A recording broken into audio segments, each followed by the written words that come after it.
Good morning, ladies and gentlemen. I serve as the president of the Japanese Society of Cooperatives in Yanagisawa, and I teach at Meiji University. Today, it's such a delight to be able to speak before you with Dame Pauline Green, the ICA president, and Monsieur Vansel. And I am pleased that we are going to be given an opportunity to share the thoughts of our organization. The two speakers have given excellent, wonderful speeches. And why aren't the Japanese people? The government does not appreciate, understand the very essence, the value that were just presented by those speakers. So I was truly encouraged and moved by the support that were demonstrated. Now, I'm going to talk about a special resolution that our society has passed. In October last year, we had the General Assembly of the Japanese Society of Cooperative Studies. I have the print of that resolution for information. And also, later, the board has also issued a statement about the TPP negotiations. So I hope that two types of document would serve as a reference material. So the General Assembly has passed a special resolution. Now, prior to that, the board raised the issue, and we have put together a drafting committee or a special team within the board to draft a special resolution. And there has been a series of discussion, and with the consent of the board member during the special General Assembly, this document was presented and adopted as a special resolution.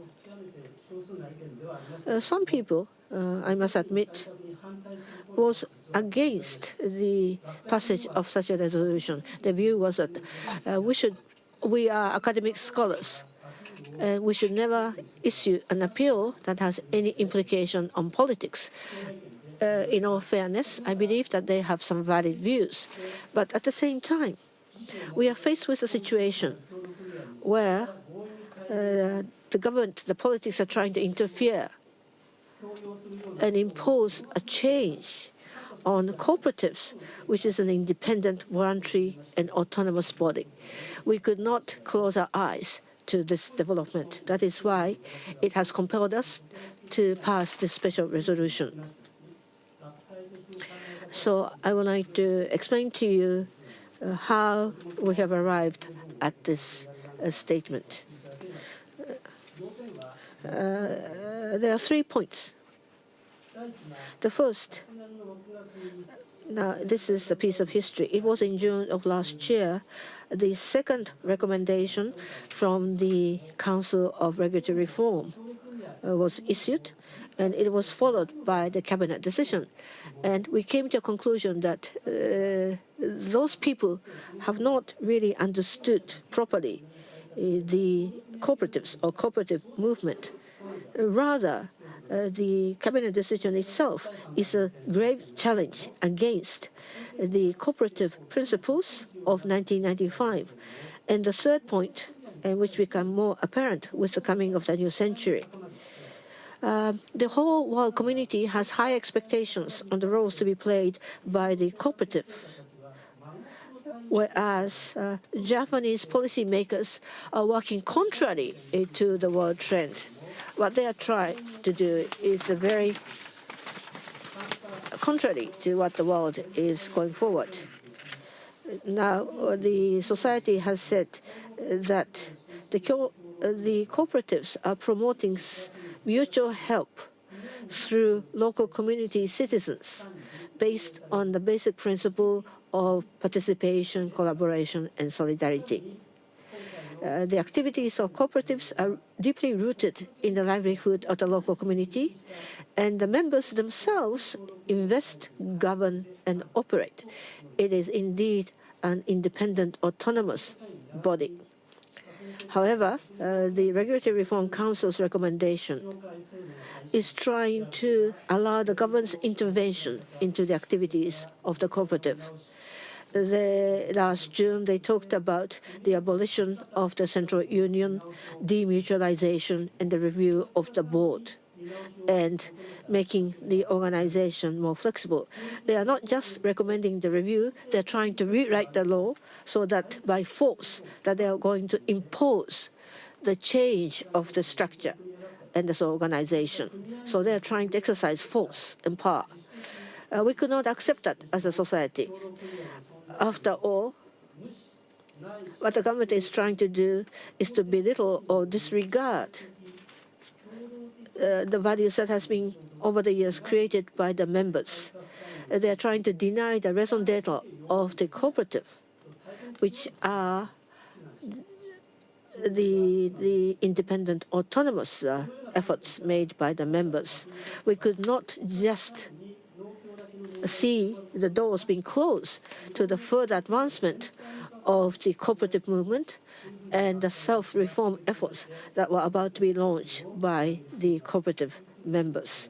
That is why we decided to pass this very compelling or forceful declaration or statement, because we believe that a special appeal was indeed necessary, because unless otherwise, the cooperative efforts will be stopped. The second point is a challenge to the cooperative principle itself. Now, in 1995, the ICA adopted a new set of principles. And in the fourth principle, they are talking about independence and autonomy. It aims for the respect of autonomy by the members, which mean that the cooperative members should be on the same level playing field with the government so that they can collaborate and cooperate. But by changing the law, the government is no longer partnering, but are imposing by force new moves. So what the government, so there is a profound relationship between what the government is trying to do or not to do and the ICA efforts. The fourth principle, the autonomy and independence, was put together. There's a history behind it that has to do with the relationship between the nation-state and the cooperative in the former socialist societies in the emerging world. Of course, the so-called agricultural cooperative reform under the name of increasing the competitiveness of agricultural sector is running contrary to the ICA principle. And our special resolution also refers to the concern for community, the seventh principle. The multi-purpose agricultural cooperative and other Japanese cooperative movements have been deeply rooted in the local community and have supported from many aspects the livelihood of the local community. And it is quite well known that this has proved to be helpful.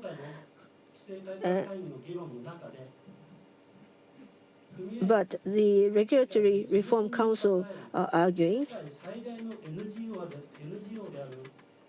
did not even give any reference to the ICO principles, which are respected by the membership of 1 billion. They didn't even care to look at the fact that Japanese corporate movements have always been working very closely together with the ICA. And the third point is Japanese policymakers and their thoughts, as emphasized by the name Green, is contrary to the global movement today. The special resolution stipulates as follows. Today, the market principle is dominating the world, and the gap between the rich and poor and the poverty problem has become so serious. There are many people living in anxiety because they cannot find any hope for the future. Amidst that environment, there is increasing expectation and the function of the cooperative trying to pursue the affluent and humane life. And so internationally, the reason for existence of the corps is now re-emphasized, and there is increasing movement to try to nurture the cooperatives and the social enterprises. ILO has made a proposal with regard to recommendation to promote the cooperatives in 2002, and 2012 was designated by the United Nations as the International Year of the Cooperatives, and the aims were identified, namely the elimination of the starvation and poverty, creation of employment, and rescuing the socially vulnerable, as well as restoration of the local community in agriculture, forestry, and fishery, and the importance and historical and modern significance of the cooperatives to solve such global socioeconomic problems is so clear. As stipulated by the JSCS resolution, as well as resolution adopted by the UN and ILO, this is a common understanding in the world. The issue of the poverty and the gap between the rich and poor has become more serious in Japan. Global poverty rate is 16%. 1 out of 6 households is poor. In other words, in Japan, that the third house next to both sides of your house is poor. Amongst the economically advanced countries, following the USA, Japan is also one of the bad cases. So in the 25 years since the collapse of the bubble economy in Japan, the middle class centric society has collapsed, and Japan now has one of the highest poverty rate amongst OECD countries. International society, of course, people now have a heightened expectation evaluation of the value and the role to be played by the cooperatives. Despite that situation, that Japan seems to emphasize the competition, which is the cause of the poverty as well as the increasing gap between the rich and poor. And they are even trying to offer a new demutualization stock company as an alternative against the cooperatives. How do you think of this situation? Meantime, our society, JSCS, has adopted a special resolution which stipulates the following point as well. The cabinet decision proposes the reform plan, and they said that the agriculture, forest, and fisheries are diversely deployed, closely linked to the natural environment, and then it will have a big impact upon the society and economy as a basis for employment and livelihood. But in order to realize these goals, that the way the cooperatives activities take place, which are rooted to the local community, would be also impacted by this. Of course, one of those impacting proposals is the demutualization proposal of Zenno. So if the agriculture operation will be a commercial enterprise, the people might simply think that competitiveness will be enhanced. Is that such simple thing? Well, about this point, we have to remind ourselves that the last year was the United Nations International Year of the Family Agriculture. The FAO expert panel, high-level panel, made a report. And this report was translated into Japanese last year. It talks about the exploration of the global future by family agriculture. In the introduction in the Japanese, the chairman, Chair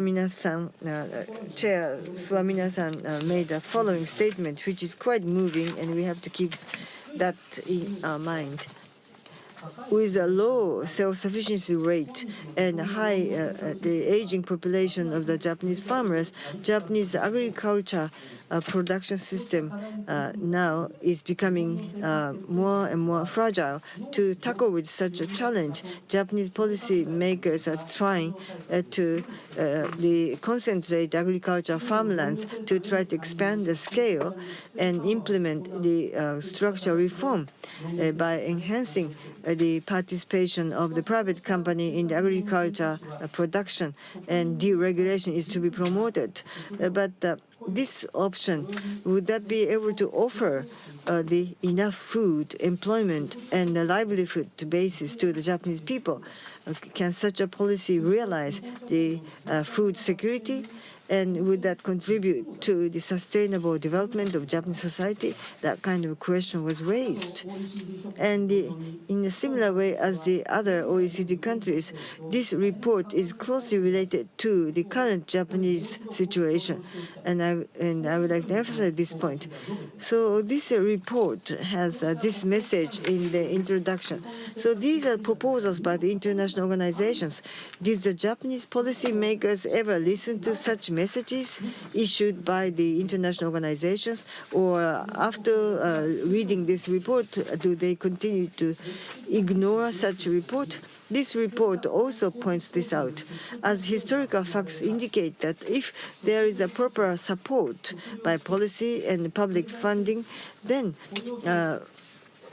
the small-scale agriculture has a capacity to make contribution to solve the food issues of food security, the production sovereignty, economic growth, creation of the employment, poverty reduction, as well as the liberalization of social groups which was marginalized, and then correct the gap of the space as well as the socioeconomic inequality.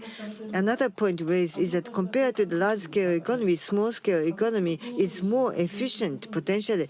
And what is important is that in the diverse production system, by making use of family labor per unit area-wise, small-scale farm management has a potential to achieve a higher productivity. And then also, in the many efficient and sustainable small-scale farming, examples that shows that the small-scale farming shows its high efficiency in terms of economy, society, and environment aspects. And so, generally speaking, can a company incorporated achieve the efficient agriculture production in terms of economy, society, and environment friendliness? We have to re-question whether the demutualization is that good or not. Whatever is the system or organization, nothing is ever perfect. That's true. As time changes, the social requirements will change, and the desirable way it should be will also change. In that sense, I have no intention to ever say that the agricultural cooperative is perfect. It's not a perfect organization, but we have to respect this cooperative organization. And the way to impose the other option is the way that has been denied by the cooperative members in many years in the society, because when they discuss about the cooperative principle, that kind of imposition of one option is not good. So thank you very much for your attention.